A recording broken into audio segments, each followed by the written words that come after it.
요한복음 21장 15절부터 17절까지 봉독하겠습니다. 21장 15절. 그들이 아침을 먹은 후에 예수께서 시몬 베드로에게 물으시기를 요한의 아들 시몬아, 내가 이들보다 나를 더 사랑하느냐 하시니 그가 예수께 말하였다.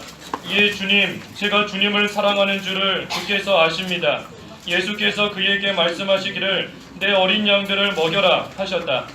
예수께서 다시 그에게 두 번째 말씀하시기를 요한의 아들 시몬아, 내가 나를 사랑하느냐 하시니 그가 예수께 말하였다. 예 주님, 제가 주님을 사랑하는 줄을 주께서 아십니다. 예수께서 그에게 말씀하시기를 내 양들을 쳐라 하셨다. 예수께서 그에게 세 번째 말씀하시기를 요한의 아들 시몬아, 내가 나를 사랑하느냐 하시니 예수께서 그에게 세 번째 내가 나를 사랑하느냐 라고 말씀하심으로 그가 근심이 되어 말하였다. 주님, 주께서는 모든 것을 아십니다. 제가 주님을 사랑하는 줄을 주께서 아십니다. 예수께서 그에게 말씀하시기를 내 양들을 먹여라. 17절까지 보겠습니다. 우리 오전에 광고한 대로 이 시간에는 우리 미주 서부교회 증거하시는 김인식 목사님께서 말씀 증거해 주시겠습니다. 베드로의 회복이라는 제목으로 말씀 주실 때에 우리 많은 은혜 받으시기 바랍니다. 너무 저를 뚫어지게 보시니까 제가 굉장히 어렵습니다.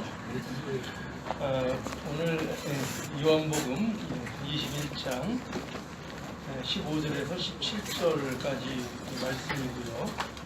오늘 이 말씀을 통해서 증거하고자 하는 내용은 베드로의 회복입니다.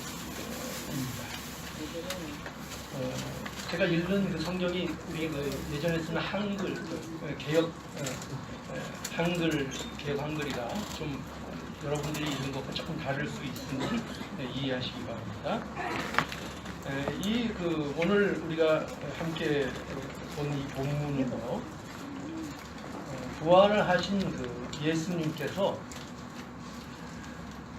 베드로를 찾아오십니다. 찾아오셔서 우리 너무나 잘 아는 내용이죠. 내가 나를 사랑하느냐? 이 말씀을 세 번 물으시고 그리고 이제 또 세 번 내 양을 먹이라. 이렇게 말씀하신 내용이 이제 오늘 이 본문의 내용입니다. 여기 이제 세 번 이런 게 이제 자주 나오죠. 여기는 이제 중요한 그 뜻이 있습니다. 이러한 그 내용은 우리가 믿고 있는 이 기독교 신앙이라는 것에 대한 어떤 중요한 내용을 이 본문의 말씀이 다루고 있습니다. 그것은 뭔가 하면은 바로 회복입니다. 회복을 다루고 있습니다. 그러니까 좌절과 절망 속에 있는 베드로에게 예수님께서 찾아오신 겁니다. 왜 베드로가 절망과 좌절 가운데 있을까요? 그가 한 일이 있죠. 여러분들은 이미 성경을 너무나 잘 아시기 때문에 그가 어떤 일을 했는지를 잘 알고 계십니다. 그래서 그 일로 인하여 이 베드로는 절망하고 있죠. 또 베드로는 좌절 가운데 있습니다. 그냥 고기 잡으러나 가자 라는 상태에 지금 베드로는 처해 있는 것입니다. 그래서 바로 이 베드로를 예수님께서 찾아오셔서 그를 회복해 주시는 중요한 내용이 오늘 본문의 내용입니다. 그래서 이 회복이라는 게 굉장히 우리에게 있어서 중요합니다. 왜냐하면 역시 저와 여러분들도 우리 모두도 언제나 이 회복이라는 것이 필요하기 때문입니다. 여러분, 구원에 대해서 한번 생각해 보셨습니까? 구원. 우리가 구원 받았잖아요. 그죠? 근데 이 구원이라는 것이 과연 뭔가 하면 이 구원이 담고 있는 중요한 내용이 있는데 그것이 바로 회복이라는 것입니다. 예수께서 우리에게 그리스도가 되셔서 예수가 우리의 그리스도시잖아요. 그리스도가 되셔서 우리 가운데 이루신 일이 뭐냐 하면 바로 이 회복인데, 그 회복이 하나님과의 어그러졌던 우리의 관계를 회복해 주신 것, 그 뒤틀렸던 관계, 그 단절되어 있던 관계를 회복시켜 주신 것이 구원의 중요한 내용으로 담겨져 있습니다. 그리고 그 회복이라는 거의 본질적인 내용으로서 또 우리가 알아야 될 게 뭐냐면, 그 본질적인 내용이 바로 이겁니다. 여러분, 이 말이 조금 낯설지도 모르는데요. 인간다움의 회복입니다. 인간다움. 여러분, 인간다움이라고 하면은 우리는 그 세상이 주장하는 거 아니냐 이렇게 생각할 수 있겠죠. 우리가 인간다움 이러면은 먼저 떠오르는 게 뭐죠? 인본주의를 얘기하는 거 아니냐 이런 착각을 가질 수 있습니다. 그러나 성경에서 얘기하는 인간다움이라는 것은 전혀 다른 것입니다. 그러니까 성경에서 말하는 인간다움이라는 것은 하나님의 영광을 즐거워하는 자가 되는 겁니다. 하나님의 영광을 즐거워하는 것. 그러니까 하나님의 영광을 구하며 하나님을 즐거워하며 하나님을 기뻐하는 사람, 그 사람의 본연의 모습을 회복하는 것. 이것이 바로 인간다움. 그러니까 여러분, 우리가 쉽게 얘기하면 자기중심이라고 그러잖아요. 자기중심. 예수를 믿어도 자기중심에 빠져있기 쉽잖아요. 그 자기중심으로부터 하나님 중심으로 살아가는 것, 그 자리가 바뀌는 것, 이게 뭐냐? 이것을 우리는 인간다움, 참 인간다움이라고 말할 수 있는 겁니다. 그래서 여러분, 신자의 삶은 어떠해야 되는가? 바로 이거예요. 신자의 삶, 우리가 예수를 믿잖아요. 그죠? 예수를 그리스도로 믿잖아요. 구원받았다고 우리는 확신하잖아요. 그러면 우리가 가져야 되는 신자의 삶은 어떤 것이냐 하면, 날마다 이 회복의 삶을, 인간다움의 회복을 살아가는 일들이 우리 가운데 있어야 된다. 여러분, 나이가 들고, 그죠? 나이가 들고 흰머리가 하나둘 늘어가고 우리의 주름이 하나둘 생기고, 그 주름이 깊어지면 깊어질수록 우리는 어떠해야 하냐면은 바로 이 인간다움이 점점 우리 가운데 이루어져 나가는 일이 우리에게 있어야 한다는 것입니다. 이게 성숙이라는 거죠. 그러니까 날마다 하나님 중심의 존재, 자기 중심의 존재에서 하나님 중심의 존재로 날마다 성숙되어져 나가는, 바로 이것이 신자에게 날마다 이루어져야 되는 바로 회복의 삶이다. 이렇게 말할 수가 있는 것입니다. 여러분, 우리 마태복음 6장을 한번 가볼까요? 마태복음 6장.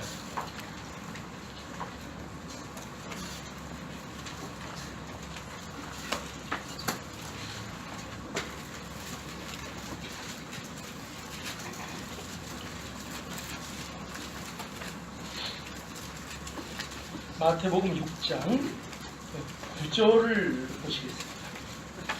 마태복음 6장 9절입니다. 제가 한번 해보고 싶었는데 그냥 제가 이렇게 6장 8절. 그러므로 저희를 본받지 말라. 구하기 전에 9절이요. 그러므로 너희는 이렇게 기도하라.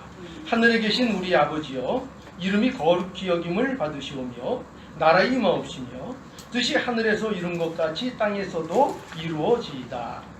오늘날 우리에게 일용할 양식을 주옵시고, 우리가 우리에게 죄 지은 자를 사하여 준 것 같이 우리 죄를 사하여 주옵시고, 우리를 시험에 들게 하지 마옵시고 다만 악에서 구하옵소서. 나라와 권세와 영광이 아버지께 영원히 있사옵나이다. 아멘. 예. 이 말씀 우리 잘 알죠? 이 말씀이 뭡니까? 주기도문이죠. 주님이 가르쳐 주신 기도입니다. 근데 이 주기도는 무엇을 우리에게 가르쳐 주는 건가면요, 천국 백성을 가르쳐 줍니다. 그러니까 천국 백성이 어떤 자냐 하는 겁니다. 천국 백성이 어떤 자이며 그래서 천국 백성은 이렇게 기도해야 한다 하는 내용을 예수님께서 가르쳐 주시는 것이 바로 이 주기도문입니다. 그래서 주기도문은 예수 그리스도로 인하여 천국 백성이 된 자들이 어떤 존재인가를 명백히 가르쳐주는 내용으로 이 주기도문은 가득 차 있습니다. 그러니까 이 기도는 누가 할 수 있느냐? 천국 백성만 할 수 있습니다. 그래서 이 기도, 그가 과연 어떤 기도를 하느냐? 그 사람이 어떤 자인가를 나타내는 겁니다. 그런데 천국 백성만이 이 기도가 가능한데, 그런데 이 기도가 어떤 내용인가 하면은요, 천국 백성은 또 어떤 사람들인가 하면 이 기도에 이렇게 되어 있죠. 내용이 뭡니까? 하나님의 이름을 기도하는, 하나님의 영광, 하나님의 나라, 하나님의 뜻이 이루어지기를 기도하라는 것입니다. 그렇죠?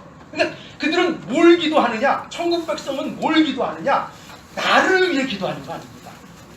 나를 위해서, 내 뜻을 이루기 위해서 기도하는 거 아니고, 뭐 내 나라를 찾기 위해서 기도하는 것이 아니고, 하나님의 이름, 하나님의 영광, 하나님의 뜻을 이루기 위한 기도를 할 수 있는 유일한 존재들, 그들이 누구냐? 천국 백성, 저와 여러분들. 자, 또한 하나님을 위한 기도일 뿐만 아니라 우리를 위해서 기도하는 자들이 천국 백성입니다. 우리들을 위해서 천국. 자, 여기서 우리가 조심해야 된다. 뭐냐면 여기에서 이 우리는 여기 내가 아니고 우리입니다. 내가 아니고 우리라는 사실을 알아야 됩니다. 그래서 보세요. 앞에 세 가지는 하나님을 위한 기도였다면은 뒤에 세 가지는 뭐냐면은 오늘날 우리에게 일용할 양식을 주옵시고. 그렇죠? 어떻게 돼? 누구에게요? 우리에게. 우리 죄를 사하여 주옵시고, 우리를 시험에 들게 하지 마옵시고, 우리를 악에서 구해 주시옵소서. 뭐가 중심이 있죠? 예, 우리입니다. 우리를 위해서 기도하는 거예요. 그러니까 여러분, 이것을 우리가 분명히 알아야 됩니다. 뭐냐면 천국 백성은 언제나 내가 아닌 우리를 생각합니다. 내가 아닌 우리. 그럼 이렇게 물어볼 수 있죠. 그럼 나는 뭡니까? 나는 아는 것도 아닙니까? 아니죠. 귀하죠. 근데 그 나는 어떤 존재로서 귀하냐? 우리 안에 포함된 나로서 귀합니다. 그러니까 우리 기독교인들, 예수를 아는 자들, 천국 백성들의 생각, 나에 대한 개념은 뭐냐? 내가 어떤 존재냐 할 때 언제나 천국 백성이 갖는 개념은 나 혼자로서 존재하는 존재가 아니고 언제나 우리 속에서 나를 생각합니다.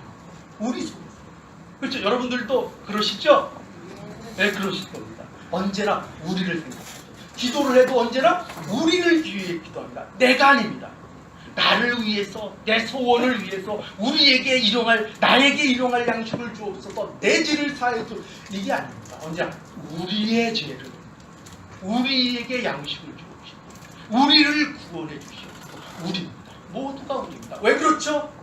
우리는 내 이웃을 내 몸과 같이 사랑하도록 부르심을 받아서 하나님의 백성은 결코 이웃의 일이 내가 아닌 다른 자의 일로 느끼지 않는 겁니다. 어떻게 인식하느냐? 이웃의 일이 내 몸의 일로, 나의 일로 인식하고 언제나 내가 구하고 내가 기도하지만 그 기도 안에는 우리라는 개념으로 하나님 앞에 나아가는 거죠. 이게 천국 백성의 모습인 것입니다. 그래서 여러분, 우리는 나만 아는 것이 아니고 하나님을 사랑하고, 천국 백성은 이웃을 내 몸같이 사랑하는 것으로 어떻게 되는 거죠? 날마다 이 자리로 나아가는 삶. 이거를 이제 회복이라고 얘기합니다. 그러니까 인간 중심에서 하나님 중심으로 하나님을 사랑하고 그 하나님을 사랑하는 이유로 인하여 내 이웃을 내 몸과 같이 사랑하는 그 삶의 현장, 그것으로 날마다 나아갑니다. 이게 우리에게 허락된 회복받은 자들의 회복받아 나가는 삶이라고 말할 수 있습니다. 거룩으로 부름받은 자들의 거룩을 이루어 나가는 삶이라고 말할 수 있는 것입니다. 이 회복이 우리에게 있어야 하는 것입니다.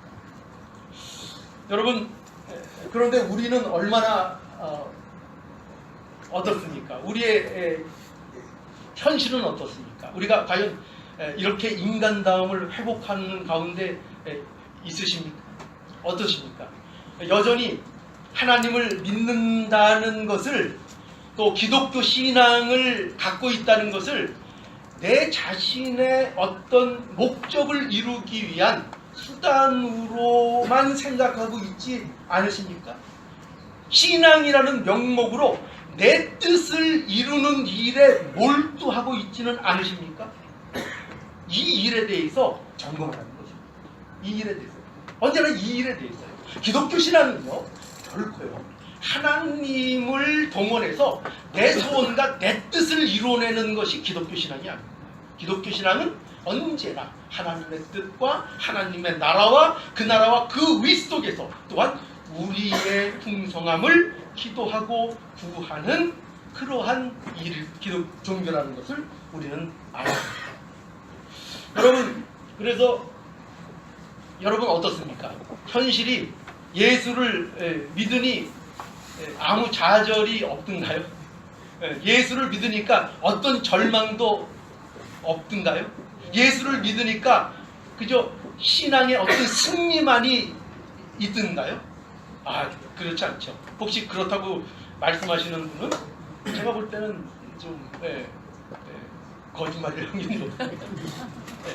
왜냐면 저도 늘 넘어집니다. 저도 늘 신앙의 현장에서 실패하는 일을 승리보다 실패와 좌절을 많이 경험합니다. 과연 우리는 예수님을 부인한 적이 없을까요? 예수님을 부인한 적 여러분 없으실까요? 물론 베드로처럼 이렇게 극적으로 부인한 적은 없겠죠. 이런 상황이 없었습니다.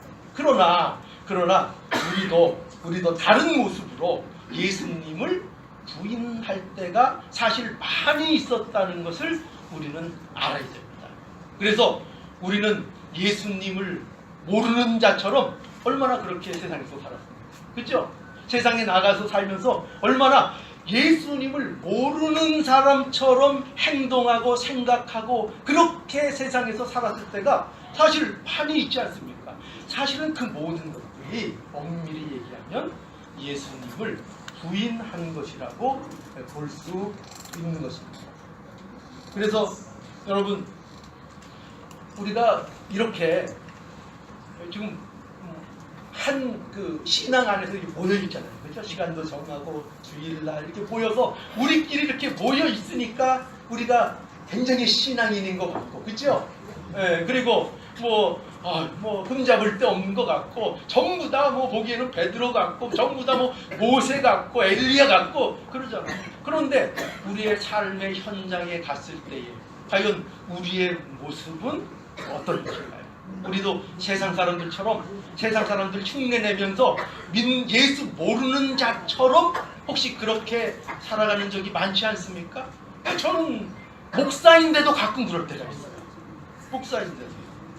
여러분 어떠십니까? 이게 신자들이 겪는 신앙의 또 하나의 어떤 현실이라고 볼 수 있습니다. 그래서 여러분 오늘 본문 속에 보면 베드로를 보세요. 그렇죠? 베드로는요 어떤 자예요? 수제자 아닙니까? 예수님의. 베드로가 예수님의 수제자인데 그 수제자도 어떻게 했어요? 예수님과 생사고락을 같이 했던 베드로입니다. 예수님으로부터 직접 많은 가르침을 받은 그런 베드로입니다. 그런데도 그 베드로가 그렇죠? 예수님을 부인하고 그리고 그가 무엇이 필요한 자리에 있어요? 회복이 필요한 자리에 그가 있는 것입니다. 그러니까 저와 여러분들도 다를 게 없어요. 우리 모두도 베드로가 그랬던 것처럼 회복이 필요한 것입니다. 그런데 참으로 감사한 건 뭐냐면요. 정말 감사한 것은 하나님께서 우리를 그냥 내버려 두지 않으신다는 거죠. 그냥 내버려 두시지 않고 예수 그리스도께서 우리를 좌절과 절망 가운데서 회복시켜 주신다는 겁니다. 얼마나 이게 놀라운지 몰라요. 우리를 구원하신 예수 그리스도께서 또한 우리를 날마다 또한 찾아오셔서 좌절과 절망 가운데 있는 우리에게 날마다 생명을 주시고 날마다 회복을 허락해 주시는 그 놀라운 일을 우리 가운데 이루어 주신다는 겁니다. 그래서 우리에 대한 사랑의 손을 거두지 아니하시는 그 예수님께서 우리를 찾아와 주신다는 겁니다. 그리고 회복시켜 주신다는 겁니다. 베드로를 회복해 주셨던 것처럼 그의 마음을 회복시켜 주시고 그의 사명을 회복시켜 주신 것처럼 우리에게도 이 모든 우리의 좌절과 절망 가운데서 우리를 언제든지 회복시켜 주신다는 거예요. 그걸 우리는 믿는 거예요. 그죠? 우리는 이걸 믿는 겁니다. 자, 그런데 여러분, 그런데요, 예수님께서 우리를 어떻게 회복시켜 주실까요? 어떻게 회복시켜 주실까요? 여기 오늘 보면은 뜻밖의 내용을 가지고 베드로를 회복시키십니다. 그게 뭔가 하면 바로 베드로의 가장 큰 오점을 들추어서 그 오점을 들추어내서 베드로를 회복시켜 주십니다. 자, 우리 한번 보시죠. 마태복음 26장에 또 한번 가볼까요? 마태복음 26장.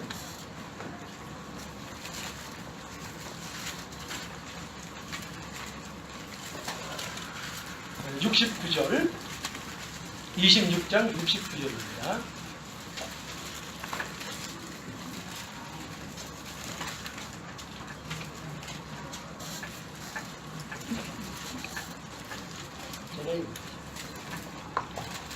베드로가 바깥들에 앉았더니 한 귀자가 나와 가로되 너도 갈릴리 사람 예수와 함께 있었도다 하거늘 베드로가 모든 사람 앞에서 부인하여 가로되 나는 내 말하는 것이 무엇인지 알지 못하겠노라 하며 앞문까지 나가니 다른 귀자가 저를 보고 거기 있는 사람들에게 말하되 이 사람은 나사렛 예수와 함께 있었도다 하며 베드로가 맹세하고 또 부인하여 가로되 내가 그 사람을 알지 못하노라 하더라.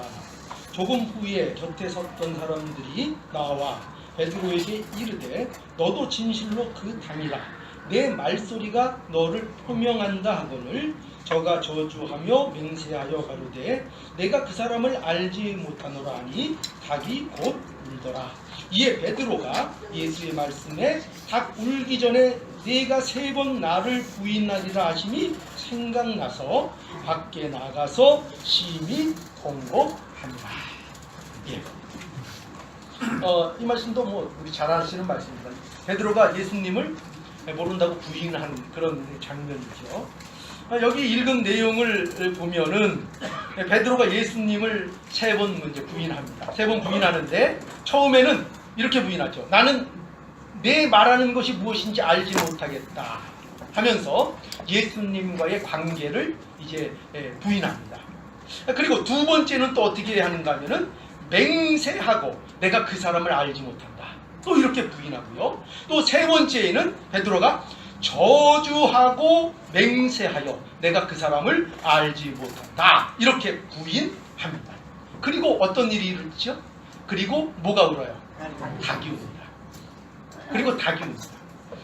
자, 그런데 이 닭이 우는 소리로 인하여 예수님이 닭 울기 전에 네가 나를 3번 나를 부인하리라 하심이 생각나서 베드로가 어떻게 했습니까? 심히 통곡하더라. 이렇게 말씀하고 있습니다. 여러분, 이 베드로의 통곡, 이 베드로의 통곡을 이해해야 합니다. 이걸 알아야 됩니다. 그러니까 이 베드로의 통곡을 저희가 이해해야 합니다. 왜 이 통곡이 있는가? 이 통곡이 의미하는 것이 무엇인가? 이 통곡이 우리 가운데 있는가 하는 겁니다. 요한복음 13장에 한번 가볼까요?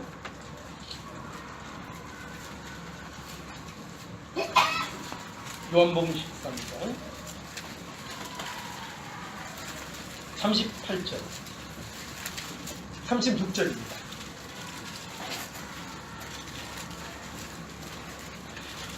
자, 읽겠습니다. 시몬 베드로가 가로되 주여 어디로 가시나이까? 예수께서 대답하시되 나의 가는 곳에 내가 지금은 따라올 수 없으나 후에는 따라오리라. 베드로가 가로되 주여 내가 지금은 어찌하여 따를 수 없나이까? 주를 위하여 내 목숨을 버리겠나이다. 예수께서 대답하시되 내가 나를 위하여 내 목숨을 버리겠느냐? 내가 진실로 진실로 네게 이르노니 닭 울기 전에 네가 3번 나를 부인하리라. 예. 이 베드로가 호언 장담하는 그런 장면입니다. 예수님께서 베드로에게 내가 가는 곳에 네가 따라올 수 없다 이렇게 얘기하니까 이에 대해서 베드로가 주를 위해서 내 목숨을 버리겠습니다 그렇게 얘기합니다. 그러니까 이 베드로의 이 자신감에 대해서 이 베드로의 이 고백에 대해서 예수님이 뭐라 그러시는 거예요? 내가 진실로 진실로 내게 이르노니 닭 울기 전에 내가 3번 나를 부인하리라 이렇게 말씀합니다. 여러분이 베드로라면 이 말씀을 듣고 어땠을까요? 어땠을 것 같습니까? 굉장히 섭섭했겠죠. 그죠? 예수님 아직도 저를 모르세요? 제가 베드로입니다. 제가 누구보다도 예수님을 사랑합니다. 제 열정 모르세요? 예수님이 가는 그곳이면 어디든지 따라가겠습니다. 예수님을 위해서는 내가 목숨까지도 바칠 수 있는 저 베드로입니다. 그런데 제가 예수님을 부인한다고요? 제가 예수님을 부인한다고요? 예수님이 저를 몰라도 너무 모르시네요. 어떻게 저를 그렇게 겪으셨으면서도 저를 모르십니까? 그런 마음이 들었을 거예요. 그런 마음이 분명히 들었을 거예요. 그런데 그 큰 소리친 베드로가 어떻게 됐습니까? 3번 예수님을 부인했습니다. 예수님을 3번 부인했습니다. 그래서 이 베드로는요, 이 닭소리를 들을 때에 뭐를 알게 되는가 하면은 자기를 거기서 진짜 봅니다. 닭이 울 그때 그 닭소리로 인하여 뭐 닭이 슬프게 울었겠어요? 근데 닭소리를 듣고 왜 심히 그가 통곡했는가 하면 이 일로 인하여 자기의 믿음의 현실을 들여다보는 것입니다. 또 어떤 현실입니까? 진심이 있는데 그 진심을 지켜내지 못했다. 베드로가 거짓말을 했을까요? 베드로가 예수님에 대해서 거짓 허세를 부렸을까요? 내가 예수님 사랑합니다. 그게 거짓이었을까요? 예수님을 위해서 내가 목숨을 버리겠습니다. 그게 거짓이었을까요? 아닙니다. 베드로는 진심을 담았습니다. 그 마음에 진심을 갖고 있었습니다. 그런데 베드로가 막상 그 믿음의 그 시험의 현실에 세상의 그 현실에 막상 들었을 때 그가 그 자신의 진실을 지켜내지 못했어요. 그 진실이라는 것을 자기의 인생의 현실로 실현할 신앙적인 실력을 가지고 있지 못했어요. 그거를 본 거예요. 그 자기 현실을 들여다 본 것입니다. 그래서 예수님이 여기 보면은 네가 나를 사랑하느냐 이 3번 물으신 것은 분명히 베드로가 3번 부인한 것과 관련되어 있는 것이 분명합니다.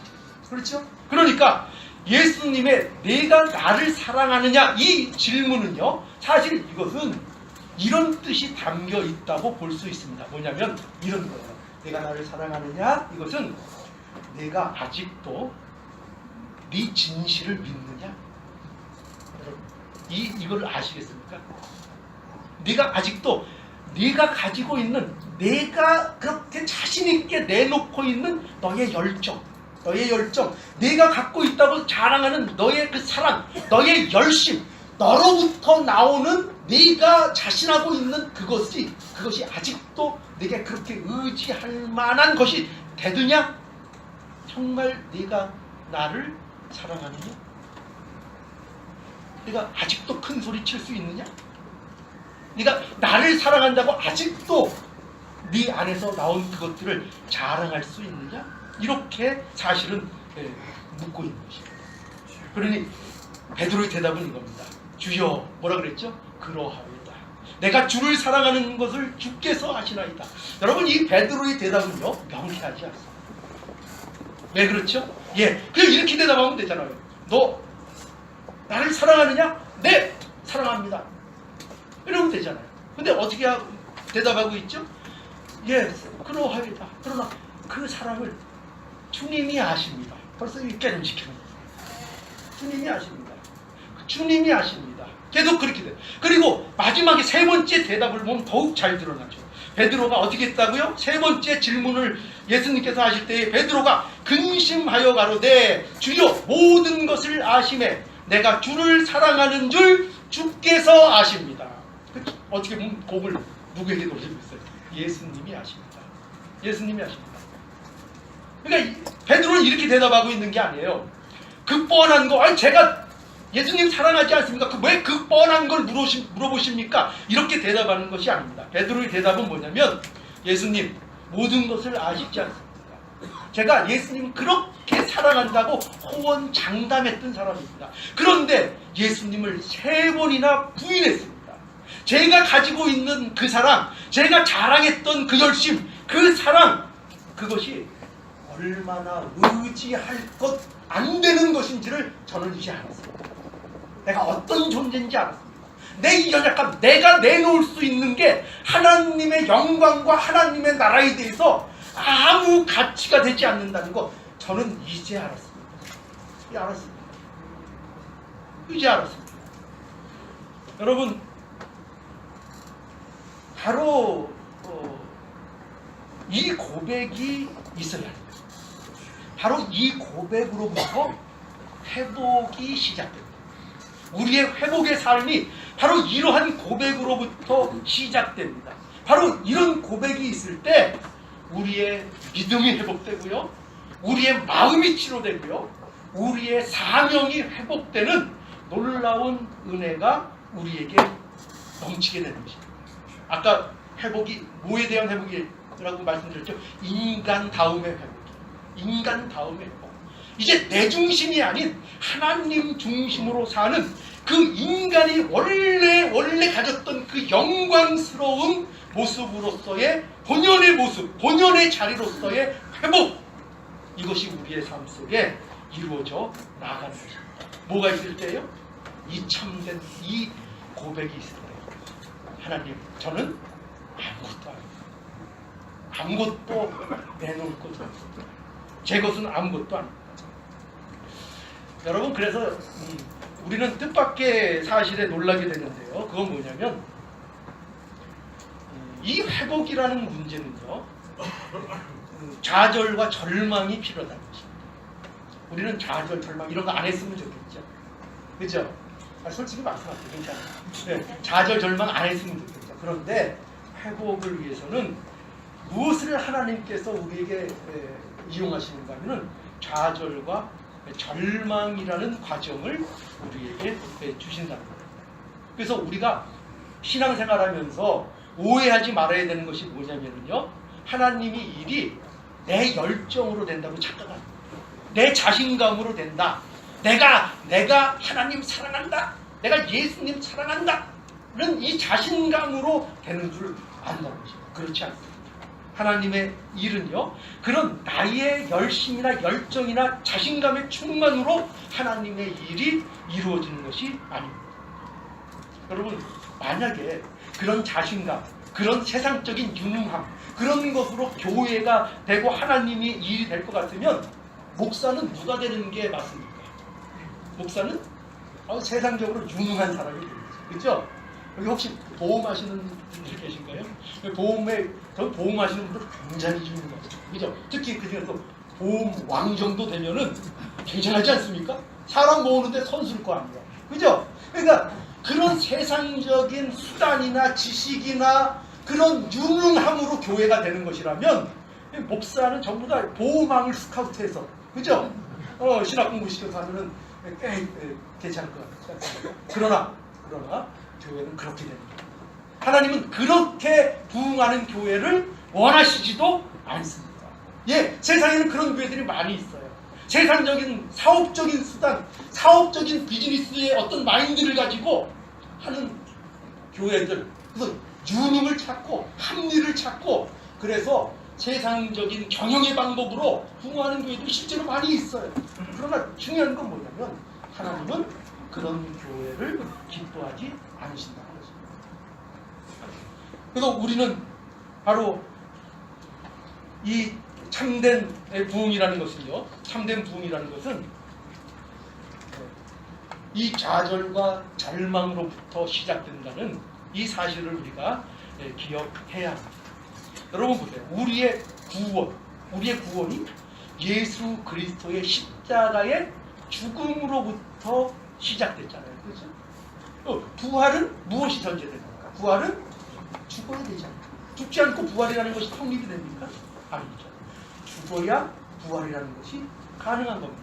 그런 것처럼 우리의 참된 부흥도, 우리의 회복도, 신앙적인 회복도 무엇이 필요하냐? 어디부터 출발해야 된다고요? 좌절과 절망으로부터 출발해야 하는 것입니다. 좌절과 아직도 좌절을 경험하지 못하셨습니까? 아직도 절망을 경험하지 못하셨습니까? 그 문제 경험하셔야 됩니다. 십자가를 보면 좌절할 수밖에 없습니다. 왜요? 내가 어떤 존재인가를 십자가가 낱낱이 파헤치게 됩니다. 그래서 십자가를 통해서 예수 그리스도 앞에서 내가 어떤 존재인가, 나의 이 연약함을 발견하고 예수 그리스도 앞에 나갈 수밖에 없는 그러한 존재, 그러한 자의 자리가 되는 것이 참된 부흥을 경험하는 일이라는 것을 알아야 됩니다. 그래서 여러분, 좌절과 절망이 없으면 신앙생활 안 됩니다. 예, 좌절과 실망이 하셨어요? 그러면 하나님 앞에 감사하십시오. 예, 좌절과 절망을 경험하셨습니까? 내가 얼마나 연약한 자인지, 하나님 앞에 내가 얼마나 내놓을 것 없는 자인지 경험하셨습니까? 예, 그럼 하나님 앞에 감사합니다. 그것을 통해서 우리를 반드시 회복시켜 주시는 것입니다. 여전히 자신이 팔팔하게 살아서 자기 힘, 자기 열정, 자기 지식으로 똘똘 뭉쳐있는 사람은 신앙생활 못합니다. 신앙생활이 되질 않습니다. 자기 힘이 철철 넘치는데요, 세상에 아쉬운 게 없는데요, 돈 많고 세상에 재밌는 게 너무 많은데요, 그리고 자신 만만한데요, 근데 어떻게 신앙이 되겠어요? 어떻게 하나님을 의지하겠어요? 그러니 좌절과 절망 가운데 두실지라도 그죠? 예수 그리스도를 잡을 수 있는, 예수 그리스도를 의지할 수 있는 그 마음이 우리에게 허락된다면 그것이 얼마나 큰 복인 줄을 저희들이 다 깨닫고 감사할 수 있기를 바랍니다. 여러분, 교회에 누가 모입니까? 교회에 누가 모일까요? 예수 믿는 사람들이 모이겠죠? 예수 믿는 사람들이 어떤 사람입니까? 바로 이 좌절과 절망을 아는 자들이에요. 예수 믿는 자들. 여러분, 누가 새벽 기도에 잘 나옵니까?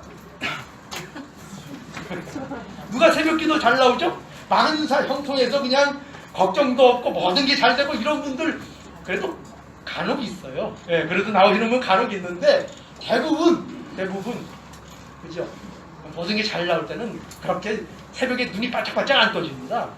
왜? 뭔가 좌절이 있고 절망이 있고 갈급한 게 있고 이래야 새벽에 그냥 눈이 반짝반짝 떠져서 교회에 모입니다. 그러니까 누가 새벽 기도에 잘 나오는가? 예, 좌절과 절망을 경험한 자들이 그렇습니다. 그래서 여러분, 교회는 잘난 자가 오질 않습니다. 잘난 자는 교회 아닙니다. 여러분 잘나셨어요? 못 나셨어요?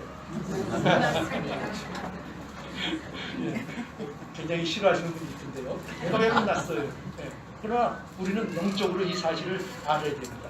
교회는요, 결코 잘난 사람들이 오지 않습니다. 교회는 미련하고 약하고 천하고 멸시받는 자들이 모인 곳이 교회입니다. 그게 저와 여러분들입니다. 혹 여러분 중에 내가 잘나고 똑똑해서 교회에 온다 이렇게 생각하면 그 착각에서 하루빨리 벗어날 수 있기를 바랍니다. 네, 그런 경우는 없어요. 그런 경우는 없어요. 언제나 교회는요, 그저 내가 제일 도롭구나 세상에서. 세상에서 뭐 지금 다른 사람 흠 보일 새가 없어요. 내가 십자가 앞에 서니까 내가 제일 두려운데요. 내가 제일 세상에서 더러운 존재구나. 이거 아는 사람, 이걸 아는 사람만 교회에 모입니다. 이게 바로 교인의 모습입니다. 그러니 여러분 이거 모르면 종교생활. 이제 이 부분을 잘 이해를 못하실 수도 있는데 여러분 분명히 아셔야 됩니다. 종교생활로는 천국 딱 나와야 됩니다. 종교생활로는 천국 못 갑니다. 뭐로 되죠? 예수를 믿어요. 세상에 종교 많잖아요. 사람이 만들어낸 종교로는 구원 없습니다. 오직 예수 그리스도를 믿어야만 합니다. 예수 그리스도 안에만이 구원이 있습니다. 그러니까 종교생활. 근데 이렇게 자기 자신이 얼마나 연약한지 더러운지 그것을 경험하지 못하면 자칫하면 종교생활에 머물러 있습니다. 종교생활에 머물러 있습니다. 그러니까 이 종교생활에 머물러서는 하나님 앞에 은혜를 구해야 됩니다. 만약에 우리의 이 모이는 일들이 혹이나 어떤 분들은 그저 하나의 세상의 취미생활처럼 어떤 종교생활처럼 이 자리에 습관으로 나오는 일들이 있다면 하나님 앞에 부르짖어야 됩니다. 하나님, 저는 종교생활하고 싶지 않습니다. 예수 그리스도를 믿고 싶습니다. 예수 그리스도를 주십시오. 예수 그리스도가 나의 구주인 것을 믿게 해주시옵소서. 이거밖에 없습니다. 예수 그리스도입니다. 예수가 그리스도십니다. 누가 그리스도시라고요? 예수가 그리스도십니다. 이거 전하는 게 교회입니다. 이것이 모든 것입니다. 예수가 그리스도십니다. 이것을 전하는 저와 여러분들의 복된 모습이 되기를 간절히 바랍니다. 여러분, 그래서 교회는요 나오셔서 날마다 이제 놀라는 거예요. 이 또 놀라는 데가 교회예요. 놀라는 데가 교회입니다. 정말 왜 놀래죠? 어떻게 나 같은 게 그죠? 이게 돼요. 어떻게 나 같은 사람을 이토록 사랑하시고 이토록 구원하셔서 이렇게 날마다 회복의 가운데로 이끌어 주시기 위해서 예수 그리스도께서 나를 만나 주시는가? 그 사실에 대해서 날마다 놀라는 겁니다. 교회 올 때마다, 예배 드릴 때마다, 옆에 집사님 볼 때마다, 아니 집사님도, 아니 장로님도, 우리 성도들 하나님께서 구원하셨다는 이 사실에 날마다 놀라는 현장, 그것이 교회에서 일어나는 일들인 것을 알아야 됩니다. 그래서 여러분, 날마다 예수 그리스도로 인해서 삶의 현장에서 회복이 일어나시기를 간절히 원합니다. 인간다움이 점점 이루어지기를 간절히 바랍니다. 예수로 인하여 우리의 실패와 절망의 자리가 우리에게 있어 인간다움이 날마다 회복되고 하나님 중심으로 옮겨가는 중요한 통로라는 것을 우리가 꼭 아셔서 좌절과 실패가 있더라도 실망하지 마시고 하나님의 우리에게 주시고자 하는 그 풍성한 복들을 기대하며 인간다움으로 날마다 회복되고 날마다 나아가는 하나님의 은혜가 저와 여러분들에게 항상 있기를 축원합니다. 기도하시겠습니다. 거룩하신 하나님, 은혜를 감사합니다. 하나님께서 특별한 손길을 베푸셔서 광흥교회를 이렇게 세워주시고 하나님 사모하고 예수 그리스도를 믿는 이 귀한 자녀들이 함께 모여 하나님의 영광을 찬양하고 하나님의 의를 구하는 이 놀라운 은혜를 베풀어 주신 거 감사합니다. 또한 우리 가운데 우리를 위한 기도가 넘쳐나게 해주시니 참으로 감사합니다. 아버지 하나님, 또한 우리에게 허락된 우리가 겪는 모든 좌절과 절망이 우리를 실패케 하지 못하고 오히려 우리를 풍성케 하며 우리로 더욱더 성장하고 더욱더 인간다워지게 하는 이 역사를 이루어 주시니 감사합니다. 아버지 하나님, 이 놀라운 은혜가 이 광교회와 모든 믿음의 사람들에게 넘쳐나는 놀라운 은혜를 허락해 주시옵소서. 예수님의 이름으로 기도하옵나이다.